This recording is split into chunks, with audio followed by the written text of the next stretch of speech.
Sehari-hari bisa dibuat. Enggak sih? A'udzu billahi minasy syaithanir rajim. Bismillahirrahmanirrahim. Alhamdulillahi rabbil alamin. Ar-Rahmanir Rahim. Maliki yaumiddin. Iyyaka na'budu wa iyyaka nasta'in. اهدنا الصراط المستقيم صراط الذين أنعمت عليهم غير المغضوب عليهم ولا الضالين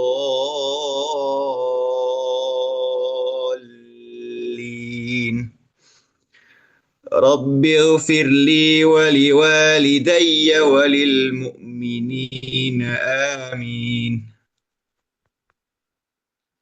أعوذ بالله من الشيطان الرجيم بسم الله الرحمن الرحيم والسماء والطارق وما أدراك ما الطارق النجم الثاقب إن كل نفس لما عليها حافظ فلينظر الإنسان مما خلق من ماء دافق يخرج من بين الصلب والترائب إنه على رجعه لقادر يوم تبلى السرائر فما له من قوة ولا ناصر والسماء ذات الرجع والأرض ذات الصدع إنه لقول فصل وما هو بالهزل إنهم يكيدون كيدا وأكيد كيدا فمهل الكافرين أمهلهم رويدا صدق الله العظيم. Assalamualaikum warahmatullahi wabarakatuh. Alhamdulillahi wa sallallahu ala nabiyyihi wa mustafahu Muhammadin wa alihi wa sahbihi wa muqri'il qur'ani ma'a muhibbih. Alhamdulillahi musalliyan ala Muhammadin wa alihi wa man talah. Alhamdulillah alamin. Kita bersua kembali di mata acara Salam Fajar edisi Tahsin pada Kamis pagi ini. Mudah-mudahan kita bersua di Kamis pagi ini. Bagi sebagian mungkin 28 ya, 28 Syawal ataupun bagi sebagian eh, yang lain ini 27 ya, 27 Syawal. Mudah-mudahan kita bersua dalam keadaan yang sehat walafiat. Dan mudah-mudahan juga ibadah-ibadah kita pada awal pagi ini, baik itu yang sunnahnya, mungkin sahur seperti itu, dan bentuk atau bentuk yang lain, misalkan qiyam atau apa namanya bentuk ibadah yang lain, dan utamanya juga ibadah wajib kita yaitu sholat subuh. Mudah-mudahan diterima oleh Allah Subhanahu wa taala dan dapat menjadikan satu hari ke depan kita menjadi hari yang baik juga. Amin ya rabbal alamin. Semoga salawat dan salam terus tercurah kepada maha guru kita Nabi Muhammad SAW dan juga para ahli keluarganya, para sahabatnya, para tabi'in seperti ya. Dan juga para pengajar Al-Quran atau muqri Al-Quran, dan juga para pecinta Al-Quran dan para pecinta pengajar-pengajar Al-Quran. Mudah-mudahan kita termasuk orang atau golongan yang disebutkan terakhir tadi. Amin ya rabbal alamin. Sahabat-sahabat Kilait yang berbahagia, kita masih akan melanjutkan lagi bahasan kita, utamanya mengenai tahsin atau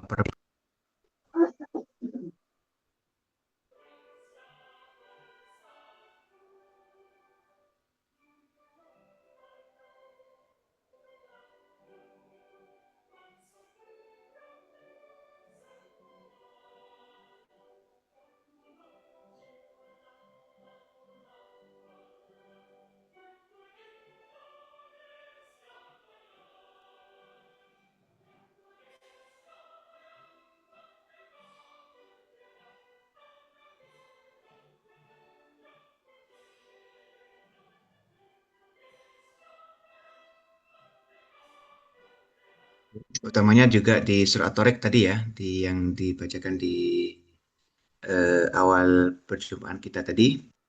Kita akan mulai dari ayatnya, yaitu di ayat wassama idzatir raja' seperti ya. Kita mulai dari ayat wassama idzatir raja' di ayat 11 ya. Bismillahirrahmanirrahim. Wassama'i dzatir raja'. Ya. Nah, oke,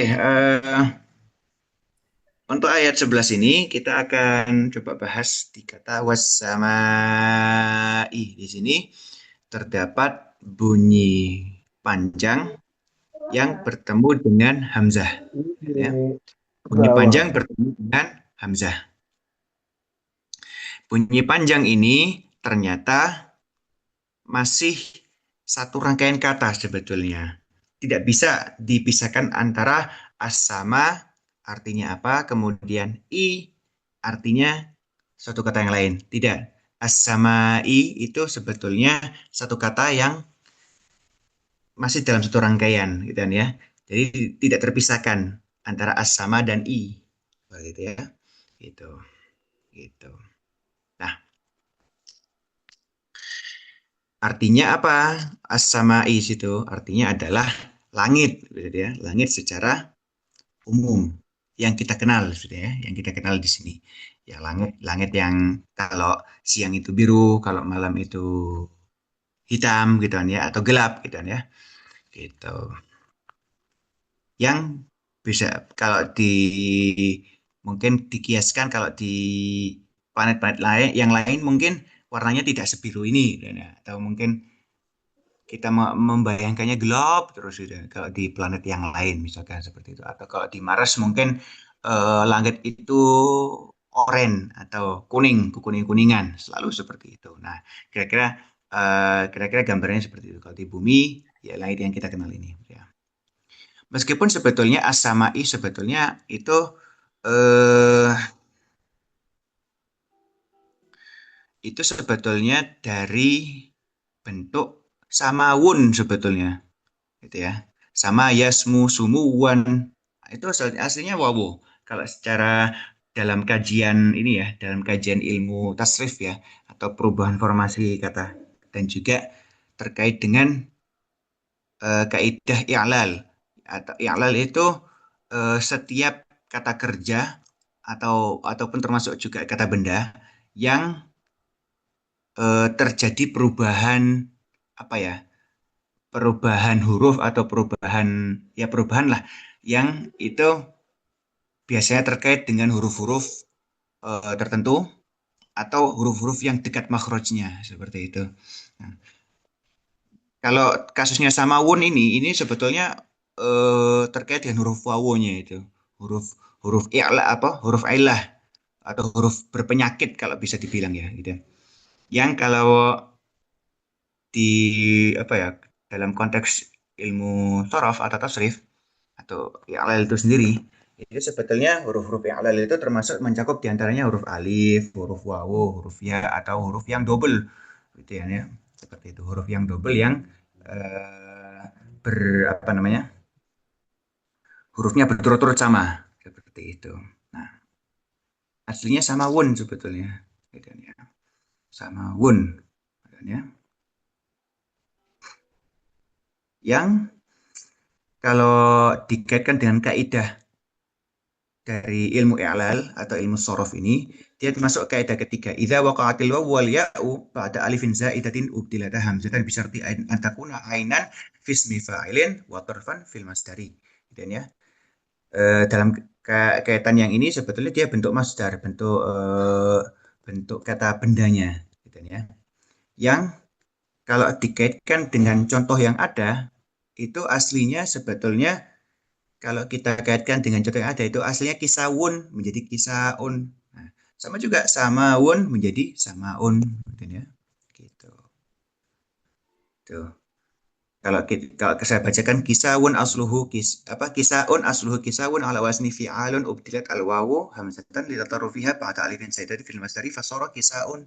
Nah, sama juga kasusnya ketika berbicara dengan samaun. Samaun aslinya adalah samawun yang ada pada cetakan huruf fi'alun atau fa'alun seperti itu. Dan huruf wawunya samawun itu diganti oleh hamzah. Karena apa? Karena tataruf, karena berada pada ujung setelah alif yang zaidah gitu ya. Alif tambahan, alif yang tidak asli gitu ya. Gitu ya. Aslinya apa? Sama yasmu atau samawa yasmu, hasilnya seperti itu. Nah, berarti alif pada sama wun itu sebetulnya alif yang zaidah, alif yang tidak menyusun tri huruf aslinya seperti itu. Dan tatoruf ini pada bentuk masdar atau bentuk kata benda menjadi nanti aslinya sama wun menjadi sama seperti itu. Itu kaidah ketiga dari ilmu i'lal seperti itu. Nah, ini sebetulnya ilmu apa kaidah seperti ini dipelajari di pesantren, bahkan di beberapa pesantren ini menjadi ujian hafalan bagi mereka-mereka. Mengapa menghafal? Biasanya kalau paradigmanya kalau di pesantren itu adalah hafal dulu baru paham. Agak berbeda dengan kalau di kuliah. Kuliah dulu apa paham dulu baru hafal mungkin seperti itu. Nah, meskipun sebetulnya dalam artian ilmu-ilmu dasar itu ini dianggapnya ilmu dasar gitu kan ya. Jadi harus hafal dulu baru dipahaminya secara berbasis harian. Karena memang mereka nginep ya, gitu yang memang harus ngobong gitu kan ya, harus istilahnya harus betul-betul eh, teaching di kampus pesantren gitu kan ya, seperti itu. Nah, baik. Eh, oke seperti itu ya. Aslinya adalah sama Won, tetapi karena dia eh, ada apa? Ada huruf wawu di ujung setelah alif zaidah atau alif yang tidak menyusun tri huruf aslinya, maka menurut kaidah ilah wawu ini diganti dengan hamzah. Nah, seperti itu. Dan juga terkait dengan ketidakterpisahan antara sama dan secara arti. Tidak bisa diartikan sama artinya satu kata, artinya satu kata. Gitu ya. Atau gitu ya. Atau gitu ya. Sama gitu ya. Gitu. Kalau wawu dia memang dipisahkan karena kebetulan di ayat 11 surah At-Tariq ini wawu itu sebagai wawu sumpah demi gitu ya. Demi langit seperti itu ya. Oke. Implikasi hukum tajwidnya akan seperti apa? Karena tidak terpisahkan antara bunyi panjang dan hamzah ini, dia dihukumi sebagai mad muttasil. Bunyi panjang yang muttasil, tersambung memang secara makna. gitu ya. Atau diistilahkan oleh ulama lain mad wajib muttasil. Gitu ya. Apa artinya wajib di sini? Wajib lebih panjang dari 2 rakaat. Ya. Terlepas apakah ada harokat atau tidak, atau ada tanda layar atau tidak, tetap dibaca harus lebih panjang dari 2 rakaat. Wasamai, gitu ya. Dan saya tegaskan di sini untuk hukum mat wajib mutasil itu atau mat mutasil, para ulama tidak ada yang berpendapat membolehkan 2 rakaat di wasamai, tidak ada. Tidak. Justru para ulama paling tidak harus lebih banyak dari 2 rakaat. 3 rakaat mungkin ada. 4 rakaat paling. 4 rakaat kalau saya tegaskan mungkin 4 rakaat itu para ulama eh, seminimal minimalnya 4 rakaat. Wasamai seperti itu. Setidaknya kalau yang saya kutip dari pendapat Imam Ash-Shatibi seperti ini. Kalau pendapat Imam Ash-Shatibi di ilmu qiraat 7 itu pilihannya cuma 3, 2, 4, 6. Kalau di bunyi panjang yang mad jaiz mufasil misalkan seperti itu, yang masih membolehkan 2 rakaat. Tapi kalau untuk mad wajib pilihannya cuma 2, 4 rakaat atau 6 rakaat. Itu seperti itu. Tentunya cara lain selain belajar ilmu bahasa Arab kalau saya boleh katakan seperti itu. Selain belajar ilmu bahasa Arab, mungkin di sebagian dari masyarakat kita mungkin menghindari gitu ya, belajar bahasa Arab. Meskipun sebetulnya kalau saya harus jujur katakan eh, sampai kepada hafal satu Al-Quran pun itu masih butuh ilmu bahasa Arab. Jujur, dan ya asli dan ya masih butuh ilmu bahasa Arab. Karena apa? Sampai kepada yang diingatkan oleh Imam Nawawi dalam apa namanya? Kalau kita belajar kitab adab ya, adab adab penghafal para apa adab para penghafal Al-Qur'an, kitab At-Tibyan itu salah satu yang ditekankan oleh beliau Imam An-Nawawi itu adalah membaca itu sampai pada maknanya seperti itu. Bahkan dalam level membaca pun. Nah, insya Allah nanti di akhir ya kita akan coba bahas beberapa ayat tafsirnya ya, tafsir dari beberapa ayat yang dibahas tajwidnya ini nanti sampai sekitar pokok mungkin 5 lebih 55 kan ya. Nah, tetapi tidak bisa dipungkiri juga bahwa dikatakan ilmu bahasa bahasa Arab susah gitu. Padahal kalau kalau mau ini juga kitab suci kita bahasa Arab dalam bahasa Arab juga gitu kan ya. Gitu. Tapi setidaknya bagi yang masih menghindari bahasa Arab, salah satu cara untuk bisa mengenali apakah ini mad wajib mutasil atau justru mad jaiz mufasil itu memang lebih ke membiasakan sih sebetulnya. Gitu ya, membiasakan. Baik itu dari trivialnya, tanda bacanya, kalau tanda bacanya ada layar, layar ya, bentuk layar yang runcing, maka itu bisa dipastikan harus lebih panjang dari 2 rakaat. Tetapi kalau tanda layarnya agak halus, dia masih boleh 2 rakaat seperti itu. Dan juga menabung kosakata di bahasa Arab minimal di juz 30. Juz 30 lumayan banyak kosakata apa?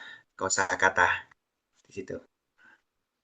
Juz 30, juz 29, mungkin juz 28 juga, juz yang akhir di bagian akhir Al-Qur'an itu diksinya lebih beragam seperti itu. Oke, baik. Wasamai panjang, lebih panjang dari 2 rakaat, ya. Harus lebih banyak dari 2 rakaat karena para ulama itu tidak ada yang berpendapat 2 rakaat pada bacaan wasamai, tidak ada. Tidak ada yang berpendapat kebolehan 2 rakaat di situ. Nah, oke, menariknya di empat ayat ini di ayat 11 sampai ayat 14 itu terdapat wakaf. Kalau wakaf di akhir ayat itu masing-masing tiap akhir ayat di 4 ayat itu kita jumpai 2 sukun. Sukun yang pertama sukun asli, sukun yang kedua adalah sukun yang muncul karena wakof. Nah, itu ya. Zatir raja. Kemudian zatis sada. Kemudian laqaulun fasl. Wa ma huwa bil hazl. Seperti itu ya. Nah, itu se sebisa mungkin atau memang semestinya itu dimunculkan dua huruf itu. Misalkan wassama'i dzatir raja. Muncul apa? Ucapkan dua-duanya. Jim sukun dan ain yang sukun itu. Sebab waqaf. Oke. Dzatir raja. Raja. Kemudian huruf jimnya juga karena qalqalah ya. Itu dimuncul apa? Dibaca juga, dipantulkan juga dalam bacaannya. Raja. Gitu kan ya. Wal ardi dzati sada. Seperti itu. Oke. Kemudian apalagi ya? Nah, kita ke ayat 12. Wal ardi. Wal ardi. Oke. Untuk huruf ro sukun, setiap ro sukun atau ro yang mungkin eh, ke kena wakof jadi sukun gitu ya. Itu penentu tebal tipisnya itu oleh harokat sebelumnya. Sebelum ro sukun itu. Yaitu fathah kan kalau di ayat 12 ini. Yaitu hamzahnya huruf apa fathahnya huruf hamzah dan ya di ayat 12 itu ya wal ardi ar ar ar ar dan ya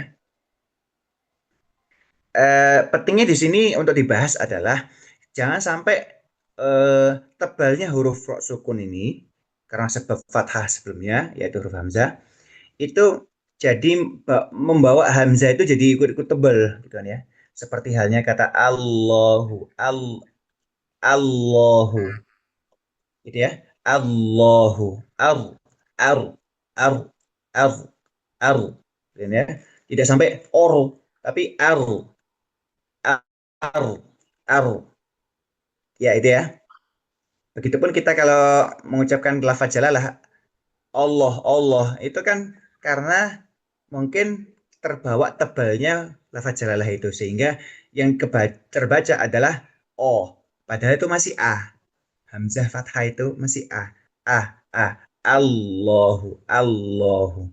Seperti itu. Wal ar, wal ar, wal ar, ar, ar, ar, ar, ar, ar. Jadi coba diulur dulu kayak tadi gitu ya. Ar. Jadi dapat eh, tipisnya hamzah fathah dan tebalnya huruf ro sukun itu transisinya atau peralihannya itu harus dapat gitu. Harus harus biasa harus terbiasa dan ya situ. Nah, sehingga dalam tempo bacaan yang cepat pun itu kita bisa gitulah situ. Wal ar wal ar wal ardi. Nah, kemudian setelah setelah hamzah yang harokatnya fathah kemudian ro sukun itu ada peralihan dari tipis ke tebal. Sekarang huruf dod kasroh. Dod kasroh, dod itu sebetulnya huruf tebal. Tetapi karena vokalnya kasroh, maka terjadi kebutuhan yang untuk dibaca tipis itu. Nah, nah di sini ada peralihan juga, yaitu peralihan dari tebal ke tipis. Dhi, dhi, dhi. Oke, perlu diperhatikan juga untuk huruf dod itu berbeda dengan dal. Kalau dal itu makhraj lidah yang ujung, dadi dubade, ya.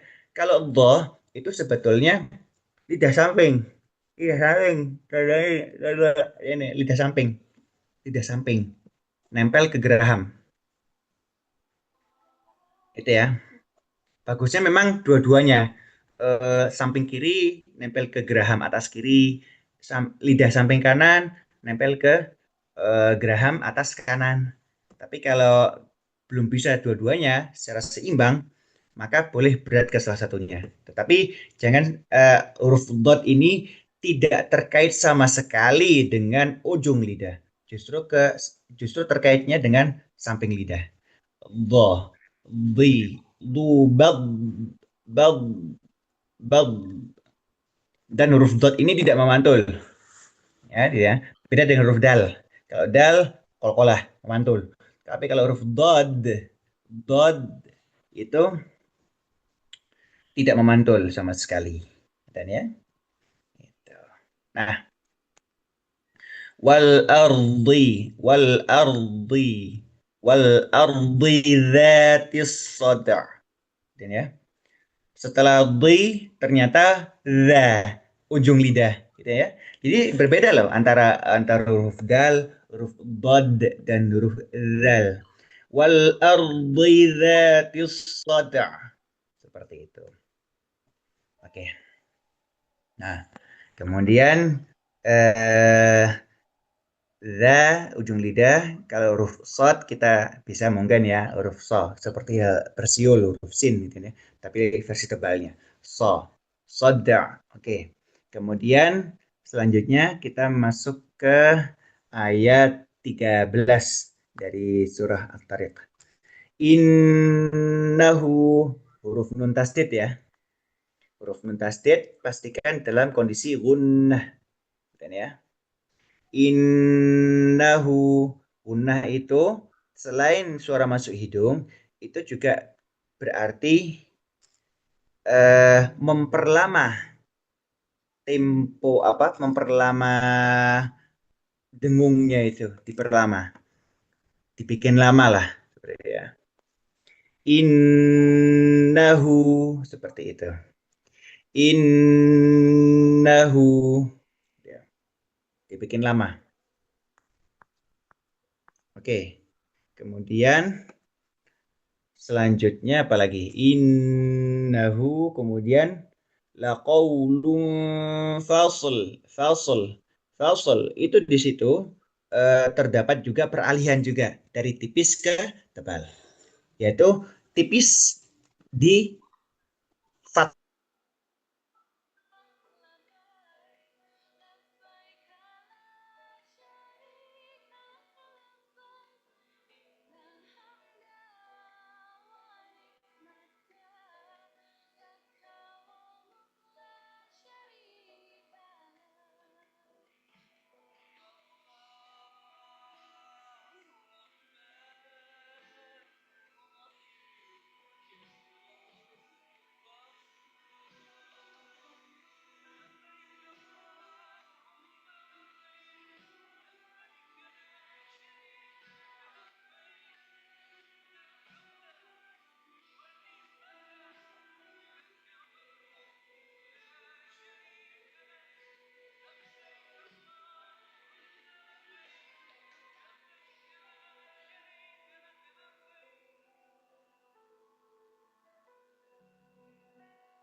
Sempat keluar ini apa.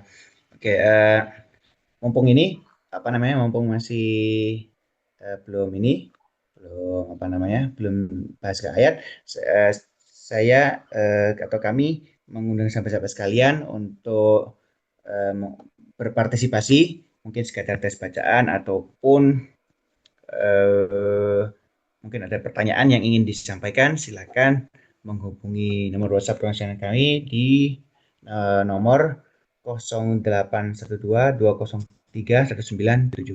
Sekali lagi, nomor WhatsApp ruang kami 0812 203 Atau sahabat-sahabat yang memiliki aplikasi Zoom Workplace, silakan bergabung di ruang yang sedang berlangsung ini, ruang Zoom, melalui alamat s.id garis miring KLITID. Sekali lagi, alamat ruang Zoom yang sedang berlangsung ini bisa diakses melalui s.id garis miring KLITID.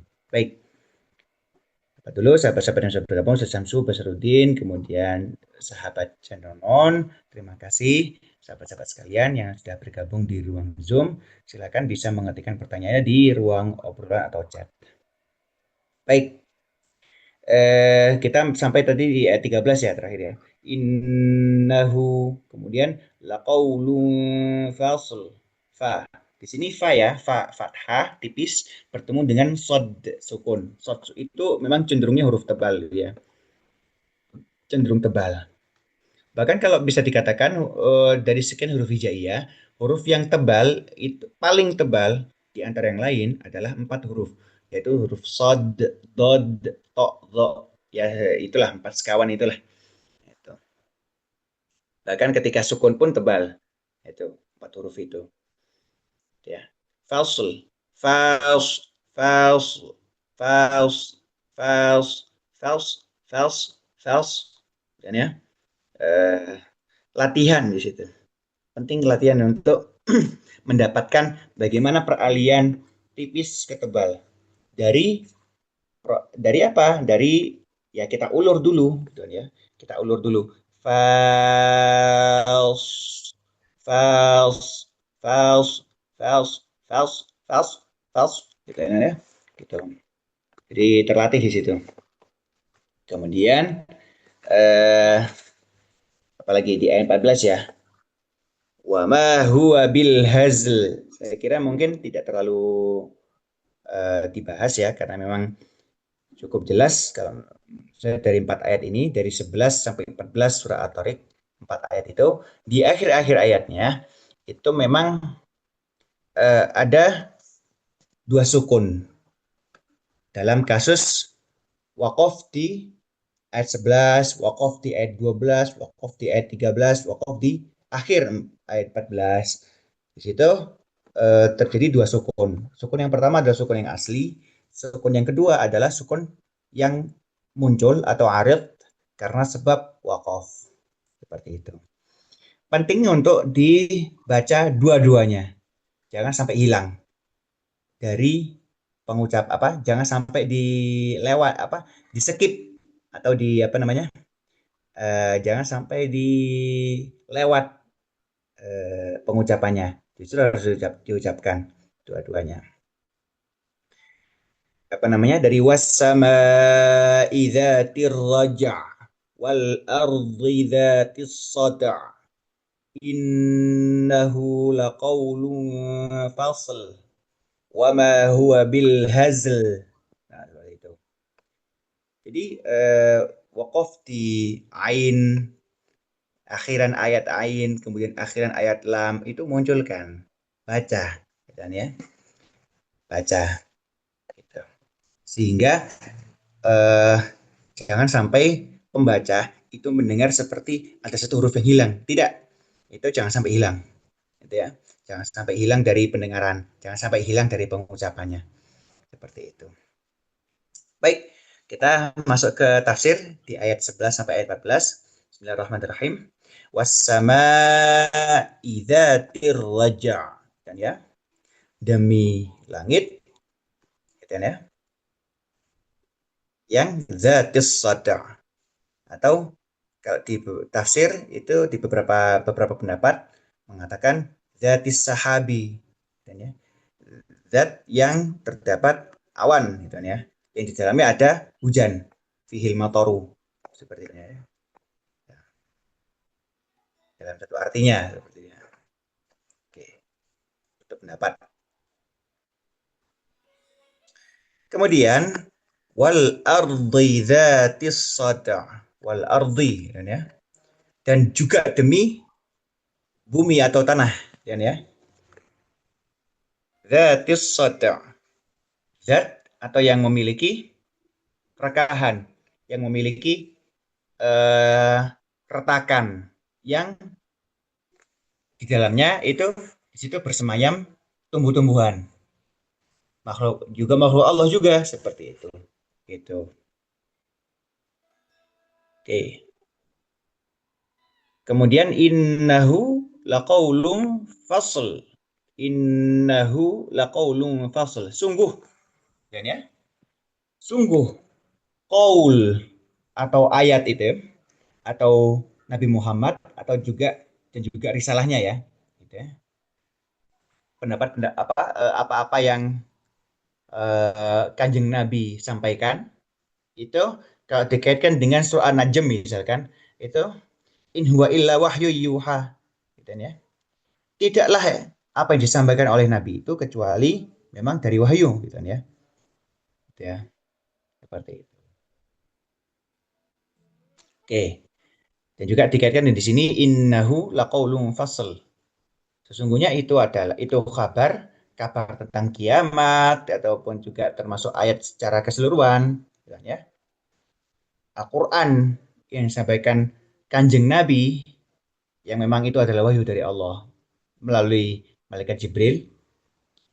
Itu adalah qaul yang fasl. Fasl itu di situ dimaknai sebagai farq, pembeda antara yang hak dan yang batil. Seperti itu. Nah, yang jelas seperti itu ya, yang membedakan yafsilu bainal haqqi wal batil bibayanihi. Seperti itu. Kemudian wama huwa bil hazl. Wama huwa bil hazl. Dan tidaklah Al-Qur'an itu bil hazl. Itu dalam keadaan la'ab atau batil. Ya. Kalau bahasa-bahasa di Al-Quran la'ib itu mungkin kalau itu berbeda ya dengan la'ab kalau di televisi. Televisi Arab itu la'ab itu game. Seperti halnya game sepak bola atau permainan apa yang mungkin sifatnya olahraga seperti itu ya. Tetapi kalau la'ab atau la'ib di Al-Quran itu dimaknai sebagai lawan dari jad, kesungguhan. Jadi bermain-main seperti ya. Dalam dalam konteks la'ab itu adalah perbuatan atau pekerjaan yang memang niatnya untuk ngalap ngenah gitu ya, lazah lilazah kan ya, gitu, bukan untuk bersungguh-sungguh gitu. Malah kalau saya ketemu di kamus Al-Munjid, kamus Katolik, itu sebetulnya la'ab itu di situ memang dikatakan sebagai lawan dari kesungguhan gitu ya, gitu. Nah, khawatirnya ketika tidak sungguh-sungguh, maka nanti seperti seakan-akan dunia ini batil gitu loh. Seperti itu. Itu yang kita hindari. Bahwa apa? Rabbana ma khalaqta hadza batila kalau di surah Ali Imran itu. Allah Allah tidak menciptakan dunia ini dalam keadaan yang batil dan ya sia-sia seperti itu. Tidak yang seperti itu. Mudah-mudahan kita terhindar dari pikiran atau waham seperti itu dan mudah-mudahan juga Allah tuntut kita untuk bersungguh-sungguh dalam menjalankan ibadah atau apapun itu.